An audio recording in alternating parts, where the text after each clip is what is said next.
Halo, ketemu lagi di channelnya Rezal Asyami. Kali ini bundanya Rezal Asyami mau makeover lemari jadul. Penasaran dengan hasilnya? Tonton videonya sampai selesai ya. Yang belum subscribe, subscribe dulu dong. Hal pertama, kita harus beresin dulu nih barang-barang yang masih ada di lemari. Kita pindah-pindahkan dulu. Sekalian kita juga beres-beresin dan sambil kita seleksi juga sekiranya mana sih barang-barang yang masih bisa dipergunakan atau sekiranya mana barang-barang yang sudah tidak diperlukan lagi. Kalau masih ada barang yang tidak diperlukan, bisa kita buang atau kita bisa donasikan. Secara fungsi lemari ini masih sangat baik, masih kokoh, masih tertutup rapat juga, dan belum perlu untuk diganti dengan yang baru. Lagi pula barang ini tuh berkesan karena ini benar-benar barang pertama banget waktu pas kita awal nikah. Lemari ini benar-benar nemenin kita perjuangan selama 5 tahun. Mulai dari pertama kita punya gelas 2 biji, piring 1 lusin, sendok 1 lusin, dan dicicil-cicil lama-lama kita jadi punya semua. Bahkan sampai ada barang baru, yaitu barangnya anak-anak, kayak alat makannya anak-anak, gelasnya anak-anak, semuanya ditaruh di situ. Sampai akhirnya tersadar, wah ternyata barang aku ternyata udah banyak juga ya. Nah, semenjak belajar tentang hidup minimalis, lebih berkesadaran gitu untuk memiliki keputusan untuk benar-benar tahu bahwa benda yang kita pilih untuk disimpan itu adalah benar-benar barang yang penting keberadaannya untuk di hidup kita. Semakin sedikit barang yang menumpuk di hidup kita, maka semakin berkurang juga waktu kita yang diperlukan untuk bersih-bersih setiap harinya. Jadi kita bisa alokasikan tenaga kita, pikiran kita, dan waktu kita untuk hal-hal lain. Jadi kita bisa lebih produktif.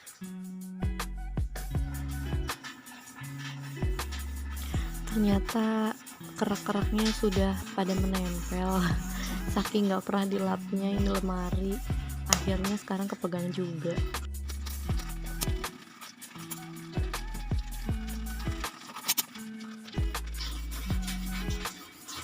Sebelum ke tahap ngecat, aku pastikan dulu untuk permukaan-permukaan yang bakal nanti dicat itu tidak ada kotor lagi, tidak ada bekas-bekas yang lengket-lengket atau bekas-bekas tempelan stiker atau solatip. Aku bersihin pakai air sabun atau pakai minyak kayu putih kalau emang benar-benar membandel. Untuk cat, kuas dan tinarnya aku beli online shop. Di sini aku pakai Avian, cat kayu dan cat besi warna putih. Harga catnya cuma 11.000 dan harga kuasnya 3.000. Harga tinernya 3.000. Tapi ternyata tinernya nggak aku pakai. Pertimbangannya karena masih ada beberapa piring yang nggak aku keluarin. Jadi kalau pakai tiner itu takutnya sampai bau banget. Dan aku coba aplikasikan ke besinya sedikit, ternyata dia langsung menyatu gitu. Ya udahlah, akhirnya tinernya nggak aku pakai.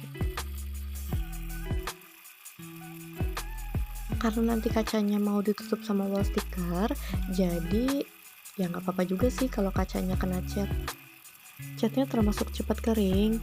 Aku ngerjain sore, terus aku diemin semalaman tanpa ada cahaya matahari, dan besok paginya udah aku bisa lanjutin lagi dengan ke tahap selanjutnya, yaitu pasang wall sticker.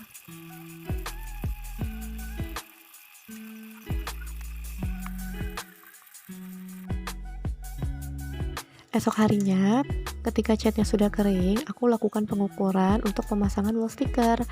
Nanti pada saat pemotongan wall sticker, diusahakan dilebihin 2 atau 1 cm aja dari hasil yang kita ukur.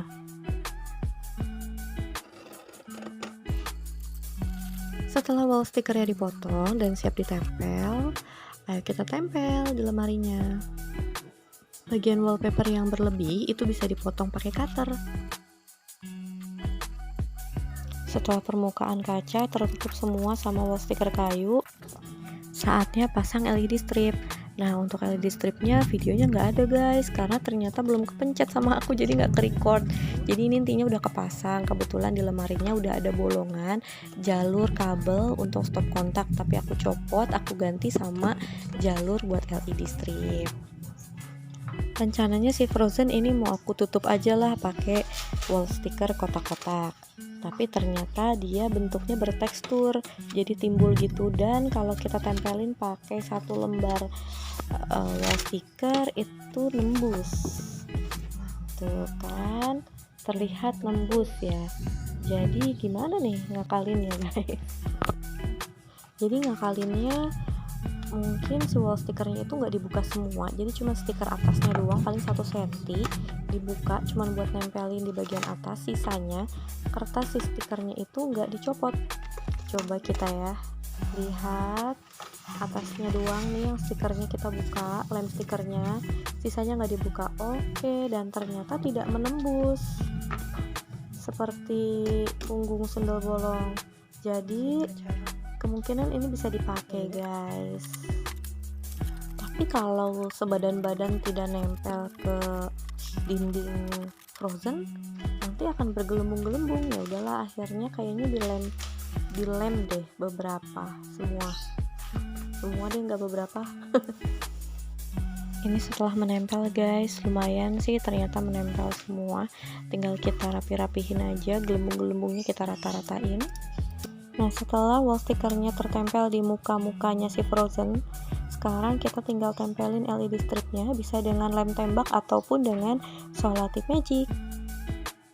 Sekarang kita urusin pintunya, karena kuncian pintunya itu udah rusak, jadi dia tuh udah nggak bisa nutup rapat lagi ataupun ngunci lagi.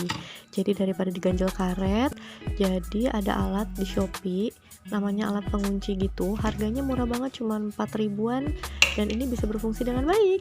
Jadi pintunya juga bisa tertutup rapat dan anak-anak juga nggak bisa sembarangan buka. Finally di penghujung acara, ini before-nya dan ini afternya. Gimana guys, cocok nggak? Kalau suka dengan video ini, tolong di like, di komen, di subscribe, dan juga di share ke teman-teman yang lain. Sampai ketemu di video selanjutnya.